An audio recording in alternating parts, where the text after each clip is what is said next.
ओम नमः शिवाय। नर्मदे हर। माँ नर्मदा जो स्वयं महादेव के पसीने से प्रकट हुई है, आज भी हमारे बीच जीवित देवी के रूप में बह रही है। उनकी धारा, उनका नाम, उनका स्पर्श सब कुछ मुक्तिदायिनी है। आज जानते हैं ऐसे 5 तथ्य जो हर परिक्रमा वासी को पता होना चाहिए। पहला तथ्य है, माँ नर्मदा जी जीवित देवी के स्वरूप में पूजी जाती है। शास्त्र कहते हैं नर्मदा जी, गंगा जी, यमुना जी, गोदावरी जी सब स्वर्ग से अवतरित हुई है। उनमें से माँ नर्मदा पृथ्वी पर अवतरित जीवित देवी है। मैया की पूजा केवल जल में स्नान करने से नहीं होती, बल्कि उनकी चारों ओर से परिक्रमा की जाती है। मानो माँ के चरणों का स्पर्श करते हुए भक्त परिक्रमावासी अपनी पूरी जीवन यात्रा पूरी कर रहा हो। माँ नर्मदा को रेवा भी कहते हैं, जिसका अर्थ है जो पापों की रेखा को मिटा दे। तथ्य दूसरा, ओमकार का घर। मध्य प्रदेश के ओंकारेश्वर में माँ नर्मदा ओम के आकार में बहती है।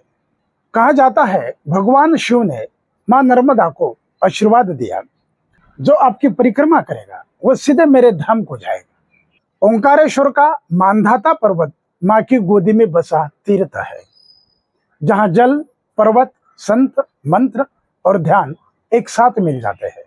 तथ्य तीसरा, बिना डुबकी के भी पवित्र हो जाते हैं।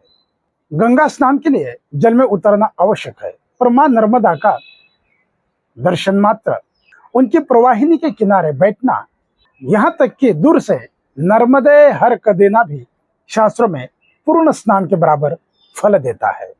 संत कहते हैं माँ नर्मदा का जल स्वयं मोक्ष का माध्यम है। चौथा तथ्य, परिक्रमा का अद्भुत नियम। माँ नर्मदा की परिक्रमा दुनिया की सबसे कठिन किंतु सबसे फलदायी यात्राओं में से एक माना गया है। करीब 3600 किलोमीटर का ये मार्ग है, जहाँ जंगल, रेतीले घाट, पहाड़, गांव और संतों की तपस्थली से होकर के गुजरना पड़ता है। नियम है, जिस स्थान से परिक्रमा शुरू करते हैं उसी स्थान पर परिक्रमा पूर्ण होती है।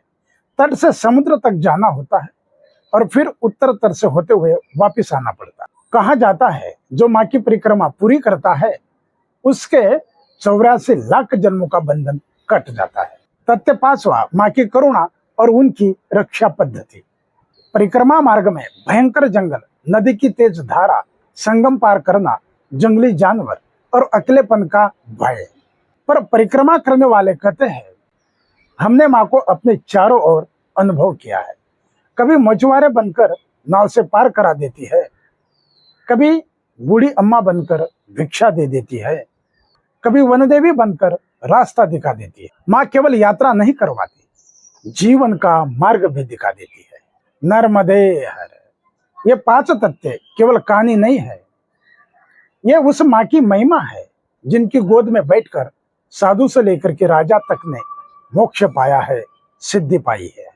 आज भी यदि आप माँ को एक बार पूरे मन से पुकार ले, नर्मदे हर, तो समझ लीजिए माँ ने आपकी पुकार सुन ली है।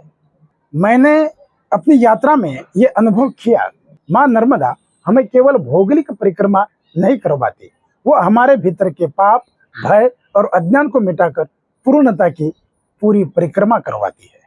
आइए हम सब माँ की इस महायात्रा से जुड़े, ताकि केवल हमारे पाँव ही नहीं, हमारा हृदय भी माँ के चरणों में समर्पित हो जाए। नर्मदे हर, नर्मदे हर, नर्मदे हर।